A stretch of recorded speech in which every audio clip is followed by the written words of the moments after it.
மத்திய பிரதேசத்தில் உள்ள பெஞ்ச் புலிகள் காப்பகத்தில் இப்போது காலை 6 மணி. இந்த காட்டுப்பகுதியில் எங்கேயோ அந்த பெரும் பூனைகள் இருக்கின்றன. அனிஷ் அந்தேரியா ஒரு இயற்கை பாதுகாவலர். புலிகளை அவரை விட அறிந்தவர்கள் யாரும் இல்லை. அவர் புலிகளின் கால் தடத்தை உடனடியாக கவனிக்கிறார். புலிகள் நீர்நிலைகளை விரும்புகின்றன. அவை நிரந்தர நீர்நிலைகளை விட்டுவிட்டு தொலைவாக செல்வதில்லை. ஆகவே அவை காடுகளின் ஆரோக்கியத்தை சுட்டிக்காட்டக்கூடியவை. காடுகள் சீரழிந்து விட்டால் நிரந்தர நீர்நிலைகள் இருக்காது, ஓடைகள் வற்றி போய்விடும். புலிகளின் வாழிடத்தில் பெரும் பகுதி மனித செயல்பாடுகளால் அழிந்துவிட்டது. உலகில் உள்ள மொத்த வனப்புலிகளின் 3/4 பங்கு புலிகள் இந்தியாவில் இருக்கின்றன.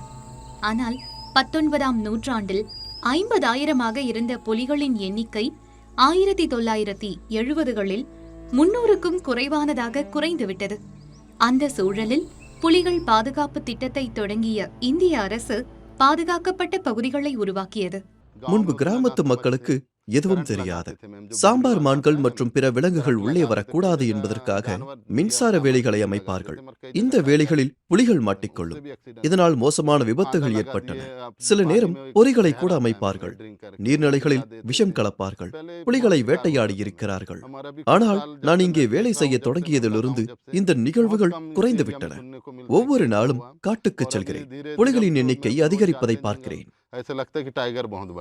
இந்த திட்டத்தின் கடின உழைப்பால் புலிகளின் எண்ணிக்கை மீண்டெழுந்திருக்கிறது. இப்போது இந்தியாவில் 3000 புலிகள் இருக்கின்றன.